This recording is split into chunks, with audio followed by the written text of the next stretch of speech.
LiSTNR production. A warning. This episode contains graphic references to violence against women and children.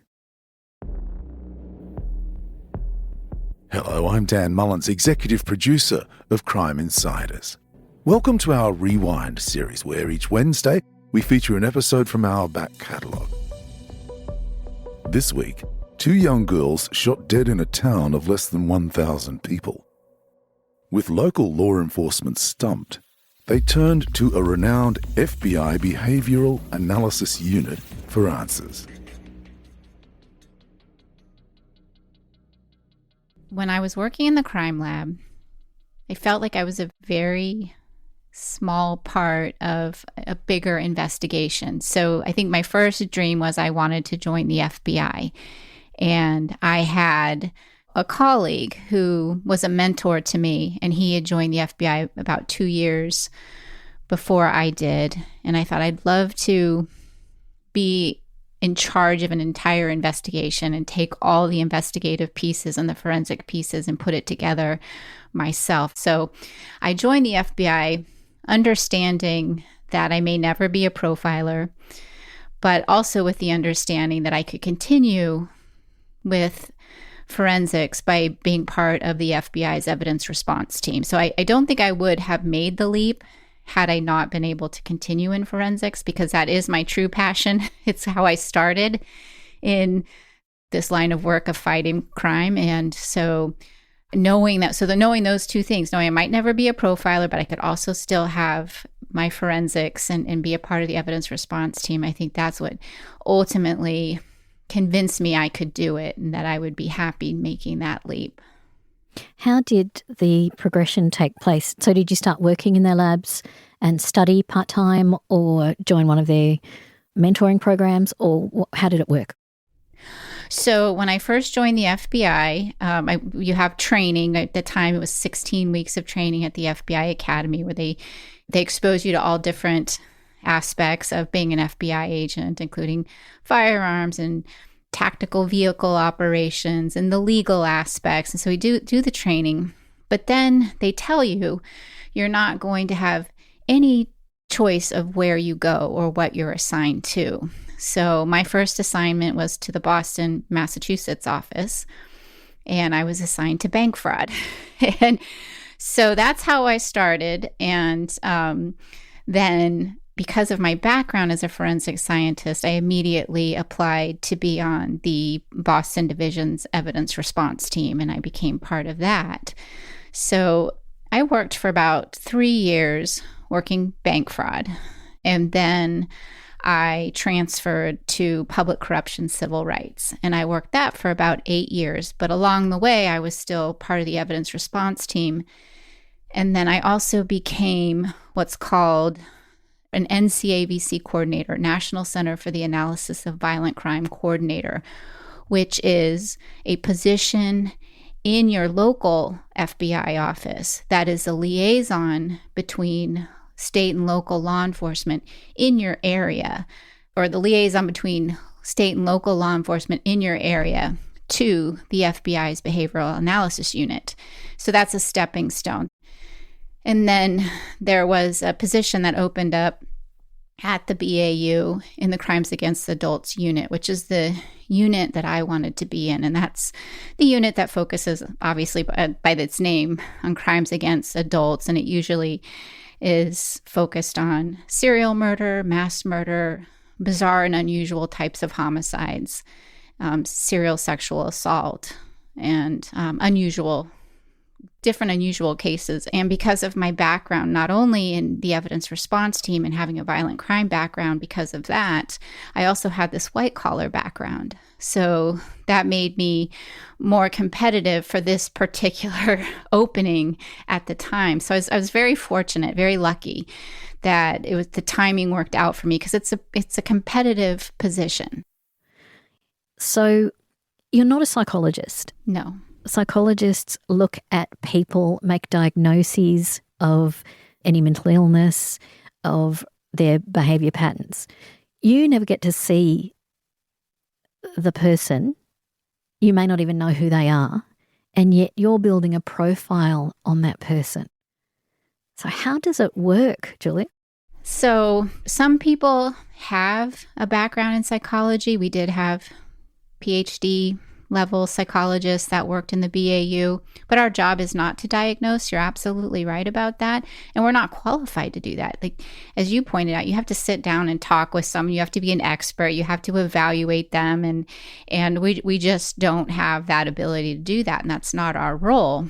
So what we're doing is we're assessing from a behavioral perspective the facts, the circumstances, the evidence that are surrounding a crime, and looking at the behavior exhibited before, during, and after the commission of that crime, and trying to understand or come up with personality traits and characteristics of the person who committed that crime. Profiling an unknown offender. What are the personality traits and characteristics? And sometimes those personality traits and characteristics may be in line with certain mental disorders, but we're not calling someone a psychopath. We're not calling them a narcissist or attention deficit disorder or anything like that. But some of the characteristics we see in the commission of these crimes may be in line with certain diagnoses. We wanted to talk about a case in Oklahoma where 2 young girls were murdered. How do you get brought in the first place to a case like that? So, unlike how it's portrayed on TV and the movies, the FBI does not come in and take over a case. We have to be invited in. So, in this particular case, I'll back up a little bit. It occurred, the one you mentioned in Weleetka, Oklahoma, June 8th of 2008, and I had seen it. It made national news because of the age of the victims and the nature of the crime. I think people are just at a loss of what kind of person could do this. And I was thinking the same thing. What kind of person could do something like this? And so it was a case that I followed in the news for a few years. And this was prior to my assignment to the behavioral analysis unit. But when I got to the unit, part of our training consists of working cases in the other units. And as I mentioned, I was assigned to the Crimes Against Adults unit, but I also was required to profile cases in the other units, which included crimes against children, it included terrorism and threats. And so this was prior to me becoming a certified profiler. So I didn't have that piece of paper that said I was certified. I hadn't completed my training. But I had seen a media report that the Oklahoma State Bureau of Investigation, which was the lead agency on this double homicide, was going to be requesting assistance of the FBI, and specifically the FBI's behavioral analysis unit. So I went and asked my supervisor if that could be a case that I worked on as my training. And they agreed.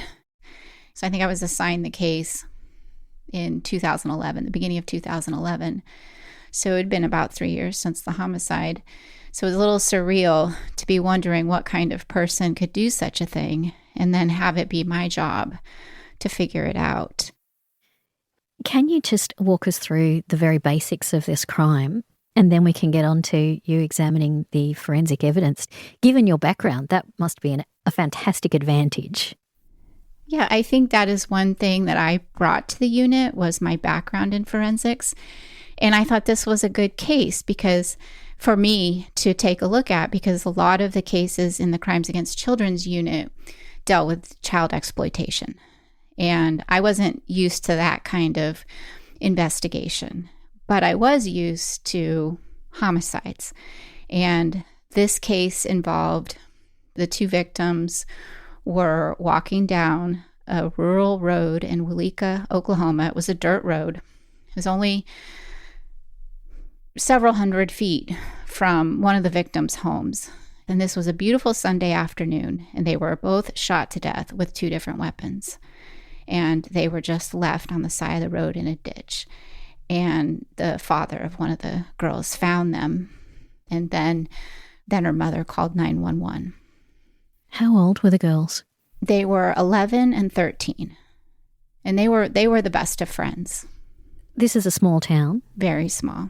And presumably everybody knows each other. Yes. How did the town react to that? Well, there was a lot of speculation and allegations made, and there were different theories. There was a composite sketch that was put out of a stranger that had been seen in the area, or of a person of interest that had been seen in the area, but nobody recognized the sketch.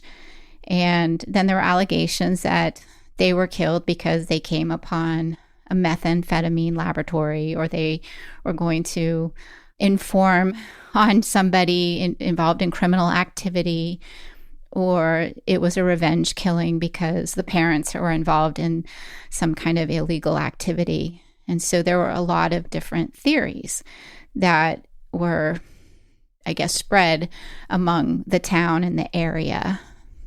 And certainly, I don't think law enforcement thought those were valid theories, but it was certainly stuff that, being a small area, people speculated. How did the police handle the initial investigation and the crime scene analysis? Very well. I have to say, one of the challenges that first night where they started to process the scene, although it had been a lovely day, it did rain. So this is a dirt road, and so it was difficult. If there were tire tracks or to cast, and so they had to put up tents, and so it made it difficult to collect certain types of evidence. But they did a very good job. And the one thing that I did notice when I was reviewing everything is there lots of photos taken. And of course, I'm not there, and I don't look at this stuff until, almost 3 years later. And the one thing that I thought was really well done were the notes that were taken by the crime scene investigators.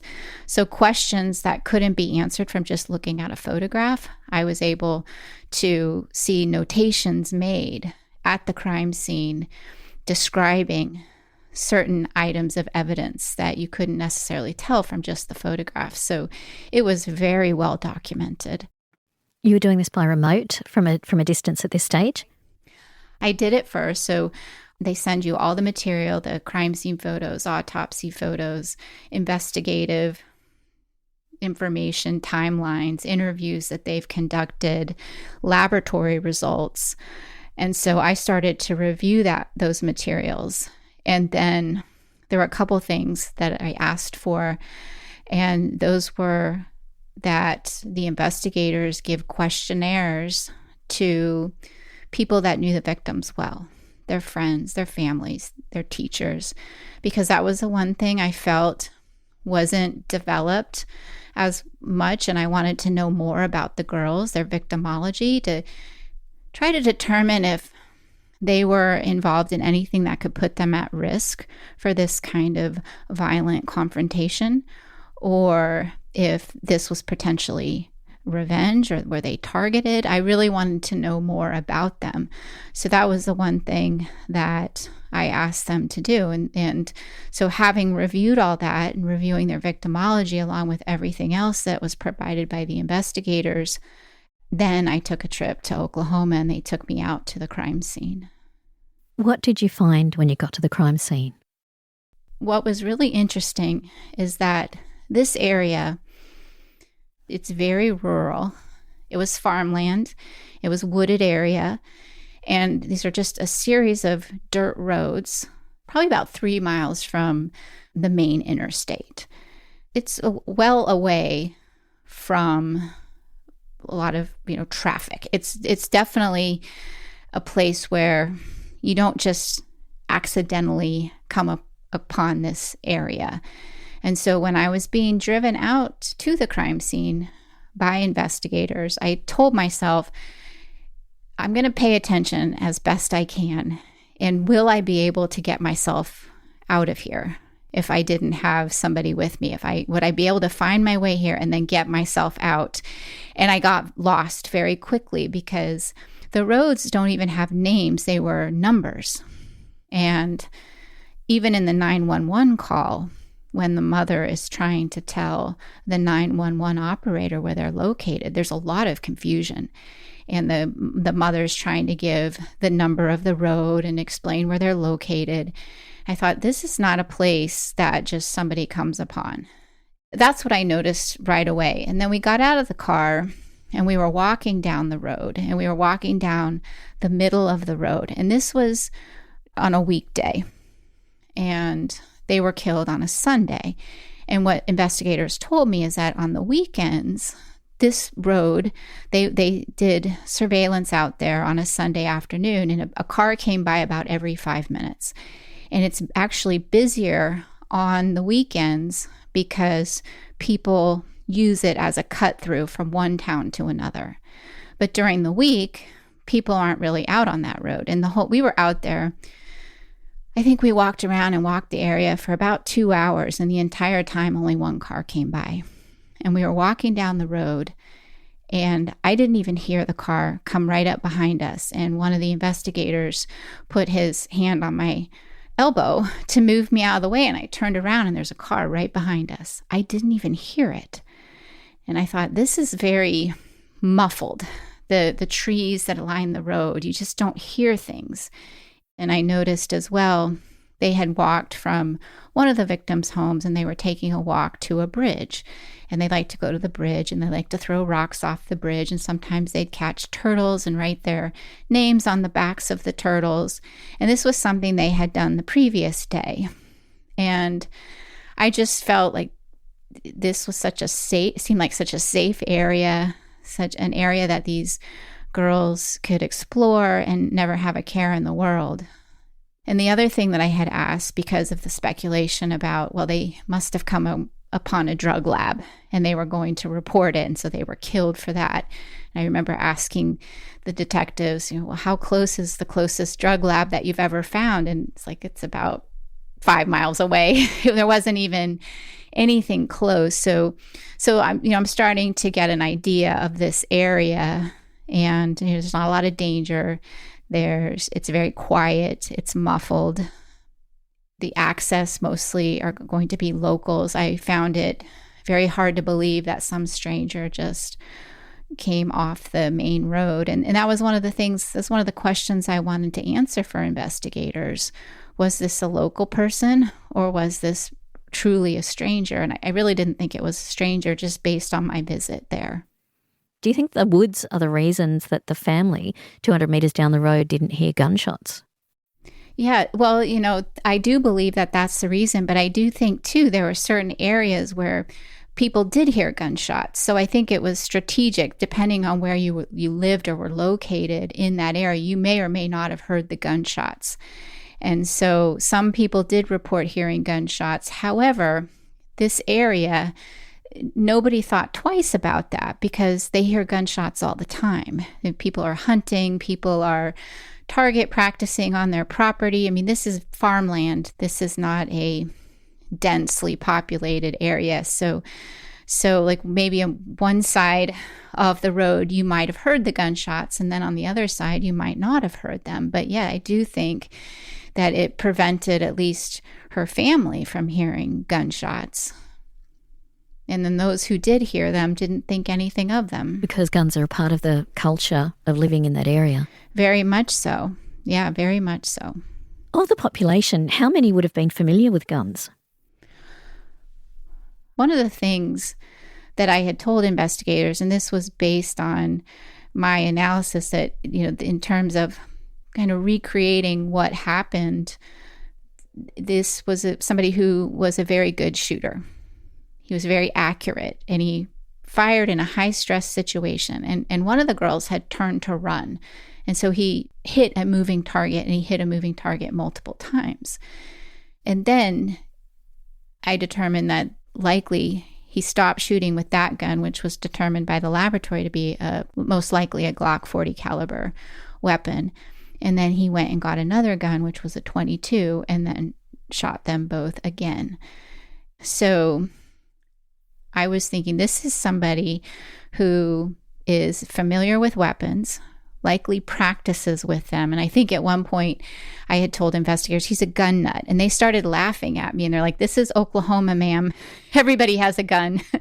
So statistically, I don't know how many people would have been familiar or would have had guns, but a lot.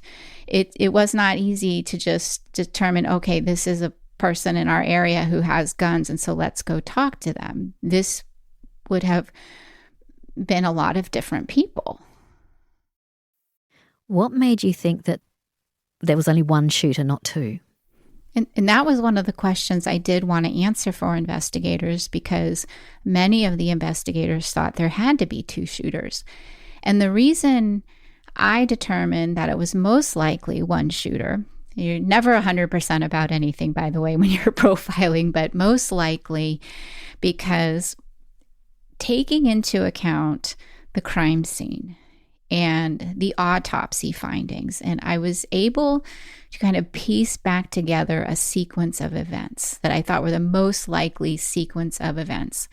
One of the victims was shot first, and it was clear because she was able to react. She put up her hand and she had a defensive wound. I think the bullet hit her hand, it fractured, and then a part of that hit her in the face. And some people speculated, well, she must have been punched in the face, but I think it was she had broken bones in her hand from having deflected it, and I think a piece of the bullet hit her in the cheek.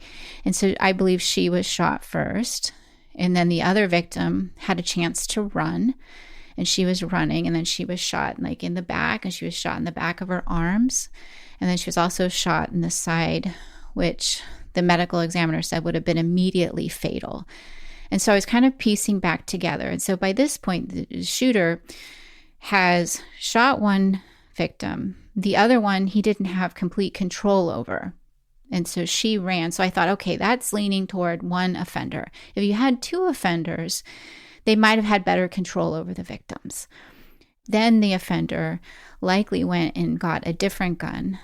And I believed he was most likely in a vehicle, and went and got a different gun, a .22 caliber, and then shot them each again.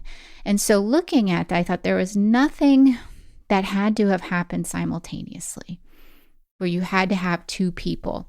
And so statistically, when you have two victims, you have one offender. And because I didn't see anything that indicated to me that there had to be more than one offender, I just kind of relied on statistics. It's likely one offender, because one offender could have accomplished this. So that was why I said it was one offender. And even at the time, I'm not sure all the investigators agreed, but they don't have to agree. It's their case. I'm just there to provide my assessment, and they can kind of take it or leave it and use what they find helpful and toss out what they don't want to use. Well, that raises a couple of questions just for me. Who carries two guns, not just one gun in a car? And the second question is, why would you change guns? Mm-hmm. When it came to having the two guns, and that's kind of why I thought this is a gun nut, because I wasn't talking about the hunters or the people who shoot for sport that have gun racks in the backs of their trucks and they carry their guns. This is a Glock 40, which is a handgun, and a .22. We didn't know what kind of gun it was. And I didn't think it was that when I said a gun nut. I thought this was somebody who was always carrying around at least a Glock and at least a .22, and people would know this about him. And the reason why I thought that, I found that they were very low-risk victims, and there wasn't anything in their life or their lifestyle or their family's life or lifestyle that put them at a higher risk for something like this to happen.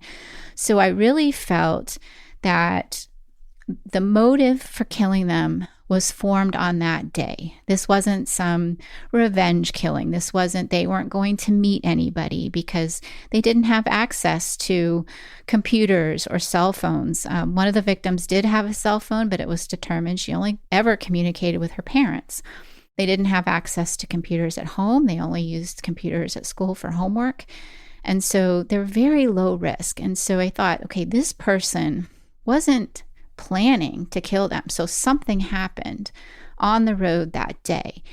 And therefore, this person likely is always carrying these two particular guns with him. And I'm not talking about these like hunting rifles that we see that people carry. These are, a Glock is a little different kind of weapon in terms of it's not necessarily used. At least when I was growing up, a gun like that wouldn't be used for hunting.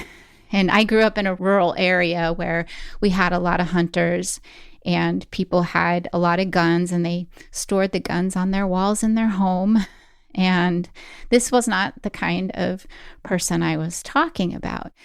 So I thought either the first gun either malfunctioned, because based on what we know about the Glocks, it didn't fire as many rounds as it could have held. So either it wasn't completely loaded, or and he shot all the rounds that he had, or it malfunctioned, or the last theory was he shot them, he got back in his car, and for whatever reason felt like, I need to make sure that they are dead. I cannot leave them alive, because whatever happened that day, he couldn't leave them alive.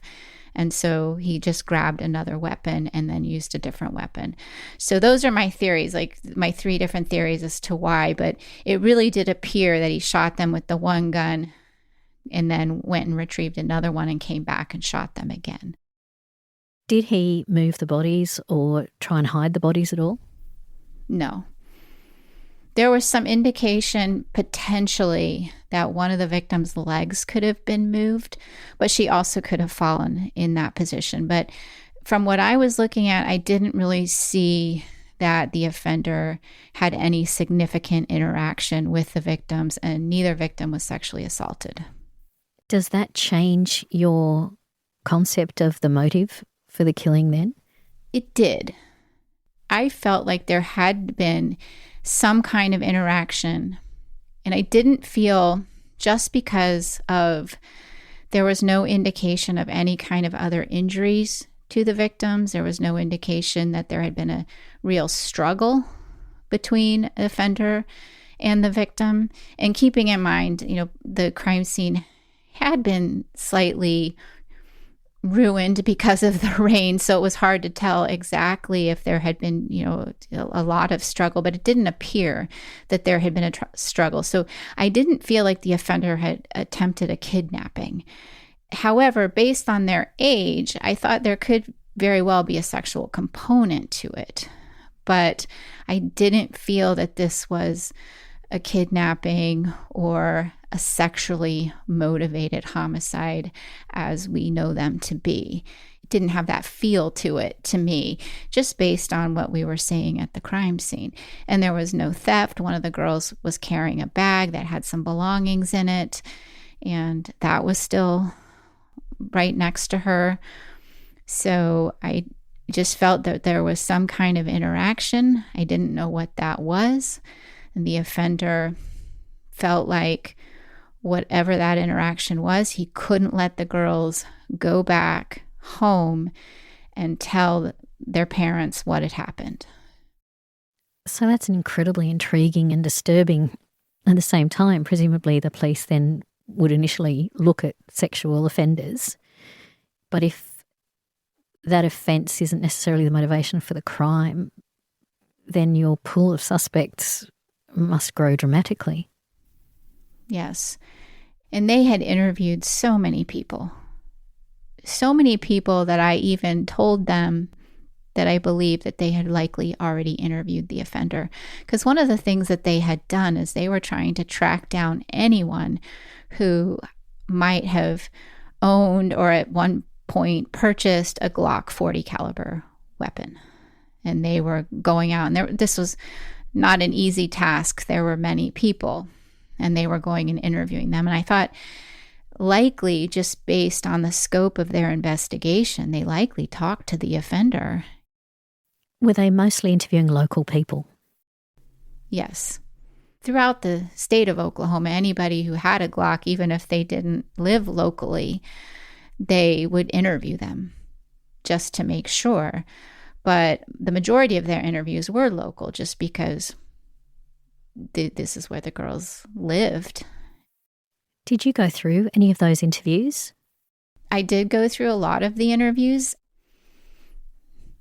I didn't go through all of them. I don't think that I had access to every single interview, but after a while, there's a lot of speculation in the interviews. Well, I think this happened, or I think that happened. And they hadn't really narrowed down any particular person that they really suspected. And if they had, those are the interviews I would have wanted to have seen. But I really sometimes find that unless they're really close with the victims and they're providing a lot of victimology, sometimes the interviews can get a little confusing to me, or it can muddy the waters, so to speak. Was there any that stood out to you? There was one interview that did stand out to me, and based on what we learned about this individual, I thought he should be prioritized as a suspect in the case. The one thing, though, that investigators, and I agreed with them, is that he was much older than I think what we thought, because the Glock 40, investigators felt like it was a younger person because of the weapon. And the one person who lived in the area that had a lot of the same kind of characteristics that I was describing, particularly this lack of empathy and this emotional immaturity, this person really fit. And this person had also interacted with the victims in the past. So he seemed like a suspect that could not be ruled out. But it was not him. It turned out that was not him, which goes to show how this is not an exact science. You need the hard science to help make your case, like forensics. And the good thing about it is that the crime scene, they found several shell casings from the .40 caliber weapon. And so they did have forensic evidence tying at least a weapon to the crime scene. They just needed to find that gun. Yes, find the gun, find potentially shell casings that match. One of the things I thought was this person practices with his weapons. He's a good shot. He probably brags about it. So one of the investigative suggestions that I gave is to maybe go to shooting ranges and ask and inquire about people who come to their range, and do you have anybody who fits this profile? But that was one of the suggestions that I made, because I felt he practiced, that he liked to shoot and he practiced a lot. So when they laughed at me about, ma'am, everybody in Oklahoma has a gun, I had to explain that's not what I mean. This is more of an obsessive person who is going to brag and boast. The other thing that I felt strongly about, just based on what I observed at the crime scene, is when you think, these are very low risk victims. What on earth could cause somebody to do what this offender did to these girls? And I'm like, there couldn't be anything in the world for most people that an 11-year-old and a 13-year-old girl could do that would cause anybody to kill them. And so that takes a very distinct personality, a very cold-hearted personality. So I felt that people who know this person are going to know that he's dangerous. He's probably overreacted to certain situations, to perceived slights, that this is going to be a major component of his personality. And once he's identified, people are going to come out of the woodwork starting to tell stories about how dangerous they felt this person was. And so this is not your local hunter with a hunting rifle in his truck. This is somebody who is very dangerous and very scary. And that's where I really wanted them to focus on, that personality. And I said, when you find that person, when you start hearing stories about a person who has done something really horrible to other people, that's who you're looking for. Coming up, how do you interview someone who has no empathy?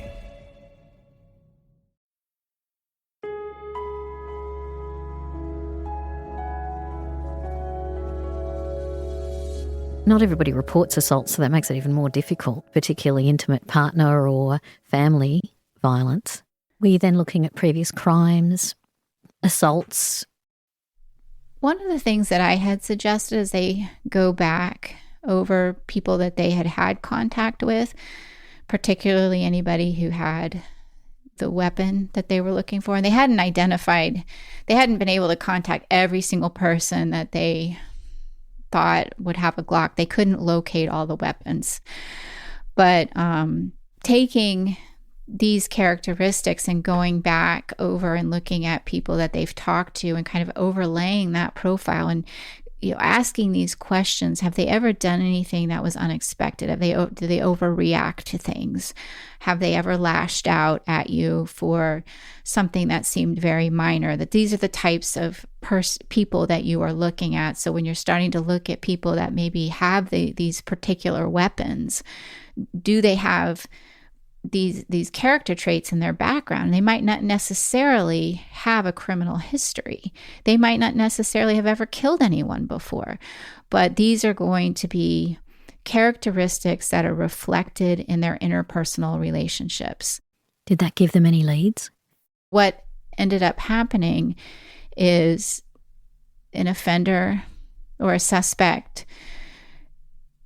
came onto their radar because there was a young woman, she was 23 years old, who went missing.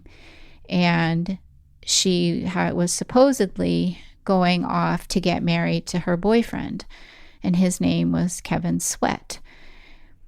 So ultimately, investigation showed that Kevin, rather than going off and marrying her, he murdered her and burned her body on his grandfather's property, which was right near the crime scene.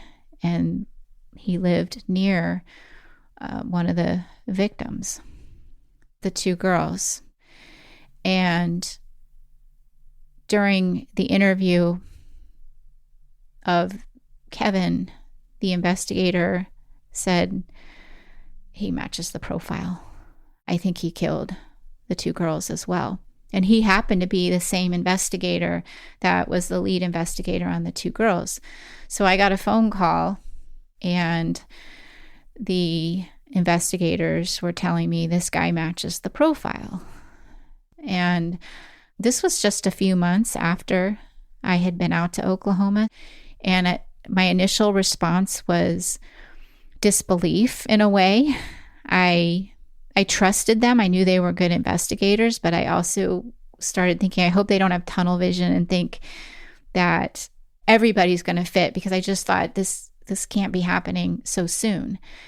And they have a suspect sitting right in front of him. And so as they started learning more information about him, they sent me pictures of him. And this guy, Kevin Sweat, had posted pictures of himself online posing with his guns. And they were very artsy types of photographs. And he certainly seemed to have this fascination with weapons. And when I saw the photos, that's what I was talking about. Maybe I didn't articulate it right, that you're going to have him posing with his guns. But when I said that this is somebody obsessed with weapons, this is what I was talking about. And I just had this feeling, this is going to be him. And then they ended up doing a search warrant on his grandfather's property. And they found, or his father, I think it was his father's property. I can't remember if it was his father or his grandfather. But they found shell casings. And they found a makeshift gun range where somebody had been doing target practice, and the shell casings on the property matched the shell casings at the crime scene. When you heard that, how did you actually feel? It's a combination of exhilaration and sadness and relief certainly my role in an investigation like this, I'm detached. I'm not talking to victims' families. I'm not talking to the victims' friends. I'm not involved. I don't live in the community. So any happiness I have is for the investigators that do this kind of work day in and day out and spend their lives on these cases. And so I just felt very happy for the investigators as well, because I knew what a relief this was to them. Your involvement didn't end there, though, did it? No, it didn't. What did the police then ask you to do? An interview strategy. How do you set up an interview with someone who you think has no empathy? How do you make a strategy for the person doing the interviewing? Well, certainly somebody like that, you can't really play on their emotions in terms of making them feel sympathy or empathy for the victims. Anything he says is going to be because it benefits him in some way. So you have to kind of play into that. The other thing that we knew is that the original investigator who had interviewed him the first time about the death of his fiancée had built a fairly good rapport with him. And he did admit to killing his fiancée, but he also sort of played like he was seeing things and he was crazy in a way. Even though he made admissions, he wasn't being accountable for what he did. He was saying, I saw things and it's, my mental illness made me do it, is basically what he was saying. So one of the things I told the investigators, I felt like the same investigator should interview him again because they have an established relationship and he's already admitted things to him in the past. And that if he tries to claim any kind of implausible thoughts or things, don't argue with him, just let him tell you the story. And certainly make it about him and not about the victims.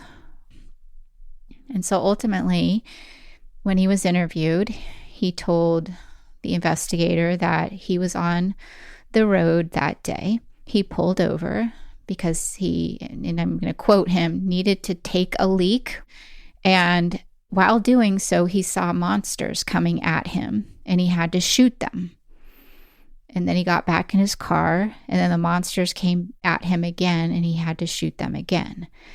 And so that was the story that he told. He didn't really move off that story. So it was an admission. He admitted to being there. He admitted to killing them, although he was blaming it on, delusions. But the other thing that I thought was really important about his admission was that the sequence of events that he described were what I believed had happened and what I had written in my report. And only the offender would know that. Only the offender would know how it played out. And even though it wasn't a pure confession, the investigators and the prosecutors felt it was a confession, even though he tried to say he was, mentally ill at the time. But there was no indication that he was. He was evaluated and determined to be fit to stand trial. I thought when you said he needed to pass urine by the side of the road, is that a euphemism? Is that some sort of excuse for him exposing himself? I believed it to be. What he's admitting to, when we kind of look back on behavior and what is he saying, he's saying he exposed himself, because if he was relieving himself on the side of the road, he would require him to expose himself to do so. So that's what he's telling us. And so what I believe likely happened is he exposed himself to the girls, and they either recognized him because there was a connection. One of the girls' sisters had worked with him in a fast food restaurant at one point in time. So either one of them recognized him and said they were going to tell on him, or he just felt like, they're going to tell on me, so I just have to kill them. And I think that that's what the motive was. And I think for a lot of people, that's hard to believe, that it could be something so minor like that. But for somebody, this personality type, it's not minor. And one of the stories that investigators learned from a prior girlfriend of the offender was she was on the telephone with him at one point and was trying to break up with him. And he told her on the phone, well, I'm going to kill myself. And he fires a gun. So she's on the other end of the telephone thinking, he's just killed himself. And she's horrified and she's screaming. And he gets back on the phone and he laughs. He says, what's the matter? I was just joking. What's wrong with you? And that's what I'm talking about when I talk about this abusive behavior that's shocking to people. This is the kind of person that would do what he did to these two victims and to his fiance. These are the types of behaviors that you'll see, these really shocking, unexpected behaviors. I'm not saying that everyone will do something exactly like that, but this really abusive and tormenting behavior that he had no qualms about engaging in, to horrify somebody, just to punish her for not wanting to date him any longer. And there's no indication that he's killed anybody else other than these three people, but he would have killed again, I believe. And certainly if he was in any relationships with anybody else, it would have been extremely abusive, emotionally and likely physically abusive as well. What astounds me is that somebody like this, who you his lack of empathy, it's a dysfunctional personality really, his overreacting, it's not going to endear you to many people. And how on earth then does he have relationships with females to the point where he was engaged to one? He must be able to fake it, and yet he couldn't fake it in a police interview. Yeah, he was very good at faking it. I mean, he did date women, but at first, it's like anyone else. He seemed just fine. Seemed like a nice guy, charismatic, and polite, and came across that way right at first. And then he'd get involved in these relationships, and then this other side would come out, and he would be extremely abusive. And it can be very difficult once you're involved in a relationship like that to get out of that relationship, particularly with someone who's so manipulative and frightening. Yeah, the other thing that I thought was really interesting, he would talk on the phone with his mother, and the investigators were sharing his jail calls with me so that I could get a better understanding of him. And prior to being charged with the murders of the girls, he'd been charged with the murder of his fiancée, but he had not been charged with the murder of the girls. But his mother, he's on the phone with his mother, and his mother tells him, you're going to be charged with those murders. And his response to his mother was, what is this going to do to my reputation? So that was one of the things I said, use that in the interview. Use this would be good for your reputation if you tell the truth, things like that. But it really did seem like that was his concern, is his reputation. And yet he was in prison at that time for killing his fiancée. Right. Completely out of touch with the perception of who he was.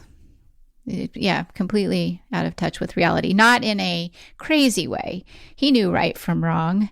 He definitely knew right from wrong. Or if he didn't, I don't think he would have killed the girls, because he wouldn't realize what he was doing by exposing himself was wrong. And I should say he's never admitted to it's exposing himself to them. Like he's never admitted to that as the motive. That's what I think is likely the motive, just based on what he did say. You can explain what he's done, but do you understand it? No, I don't understand. A lot of times I think you see on TV and movies that profilers or investigators, they get into the minds of the killers, and I really don't do that. I don't think I'm capable of getting into their minds. I can explain things. I know logically there are people out there that can do things like this. I can explain it in a logical way, but in my heart, do I understand it? I don't understand it. I don't know that I ever will. I certainly wouldn't want to know those feelings, no. Julia, this has been incredible. And thank you so much. I can't believe you're across the other side of the world and yet we're just chatting away. I know. So we've known each other for years. Thank you so much for all your incredibly informative information and storytelling and for making a difference, particularly in this case. Thank you. Thank you for having me. It's my first international podcast that I've ever been on, so I'm truly honored. Thank you.